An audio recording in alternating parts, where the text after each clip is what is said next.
Have you ever looked at a cricket protein bar and wondered, how on earth did crickets become food? It's surprising, right? Most of us think of crickets as tiny, chirping insects on warm nights, but for centuries, they've been much more than that. In this video, we're going to explore how and why crickets are now making their way from farms to protein bars. Let's get started. To start off, let's talk about crickets as a whole. Crickets are insects, which means that they naturally require less water than traditional livestock. For example, it takes only 10 liters of water to harvest 1 kilogram of crickets, while 1 kilogram of chicken requires 2,300 liters of water. Also, 1 pound of beef is estimated to require 1,800 gallons of water. On the other hand, 1 pound of cricket protein only requires 1 gallon of water. Less water requirement means less need for sophisticated machinery and watering equipment, which may save a lot of money, thereby increasing the profit margin. Crickets, known for their nighttime chirping, are now famous for their nutritional benefits. Historically, crickets have been a food staple in parts of Asia, Africa, and Latin America, where they're known for their rich protein content and easy farming. People have eaten them for centuries, long before modern protein bars came along.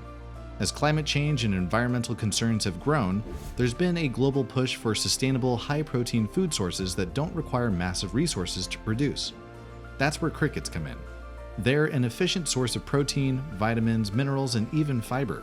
Studies show that cricket protein is packed with essential amino acids similar to beef, but without the environmental cost of traditional livestock.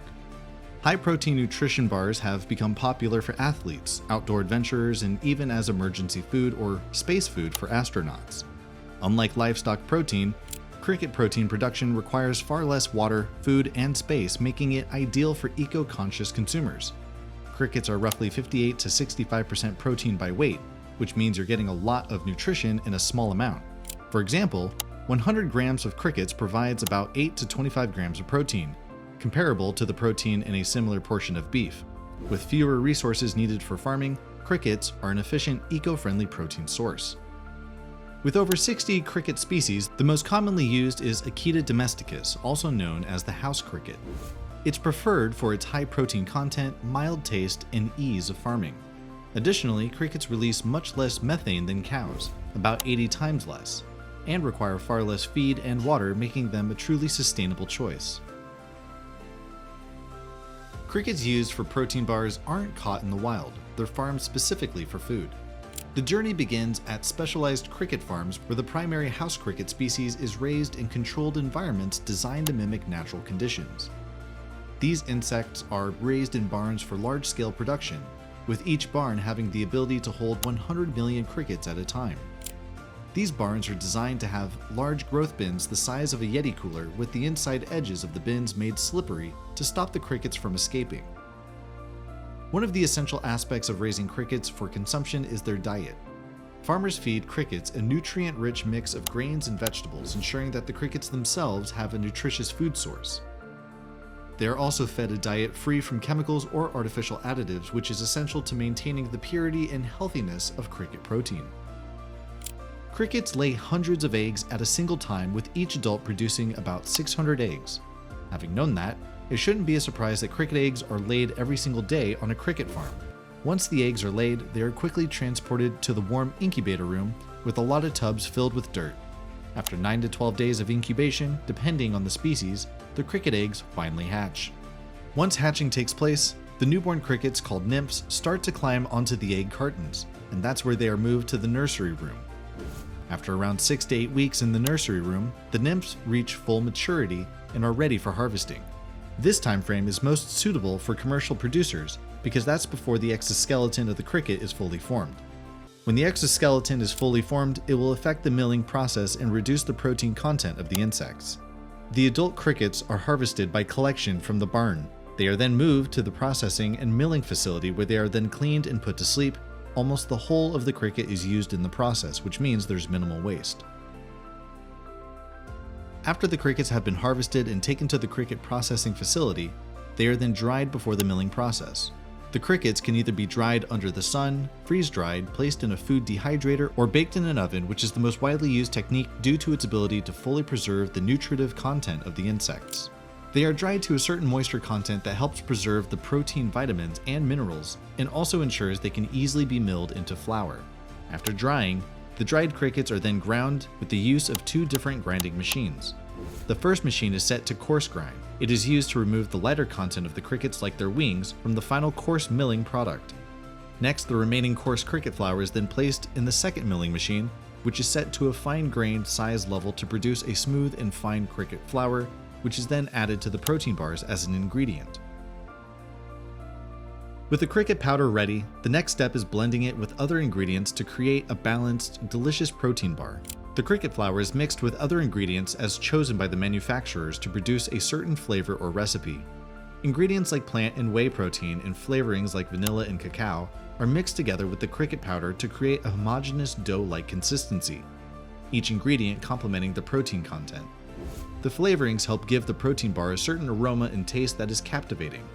To give it a crunchy taste, nutrient-dense ingredients like nuts, seeds, and oats are usually sprinkled on top of the dough or sometimes mixed together with the other ingredients. Binding agents are always essential as they help hold the bar together in a particular shape.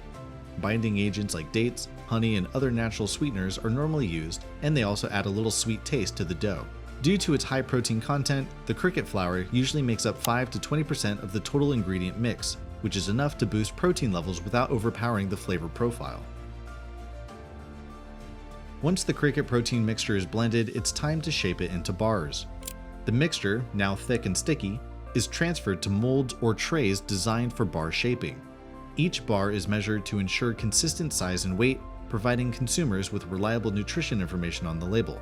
However, many are cold pressed, also called cold extrusion techniques. This means they're shaped and packaged without baking, which helps retain more of the cricket powder's nutrients. In cold extrusion, the dough is simply pushed through a machine called an extruder that has a tube and die system. The extruder does this without applying additional heat so the bars don't bake. Though to improve texture and shelf life, some cricket protein bars are baked briefly. The pressure forces the dough into a continuous bar shape, which is then cut into individual portions as required. Since cricket powders can be affected by high temperatures, cold extrusion technique is suitable for minimizing any degradation of flavor, texture, or functional properties of the dough. This shaping and baking or chilling process creates a balanced, appetizing bar with a reliable texture and flavor, whether it's crunchy, chewy, or somewhere in between. The bars are now ready for final inspection and packaging. With the cricket protein bars now formed, each one undergoes a careful quality control and packaging process. Packaging and quality control is always an important aspect of every production process. You can't really release your product into the market without first making sure it has met all the standards. For quality control, manufacturers always perform quality checks to ensure consistency in flavor, texture, and nutritional content, and verify the protein content in the bars while also meeting safety standards. Cricket protein bars are tested for taste, texture, nutritional value, and shelf life. Some of the most common tests include nutritional composite analysis and sensory testing. Nutritional composite analysis is done to test the consistency of the nutrients in the protein bar. Sensory testing plays a pivotal role in ensuring that the product meets consumer expectations and is used to determine the general flavor consistency of the protein bar. Qualities like the aroma, appearance, and texture are all put under strict tests by trained sensory panels. Cricket protein bars are worth the hype, or is it just a trend? Could it be the next big thing in the world of alternative protein sources? Let us know your thoughts in the comments section below. If you enjoyed the video, don't forget to like, share, and subscribe to our channel for more. Thank you for watching. The extruder does this without applying additional heat so the bars don't bake.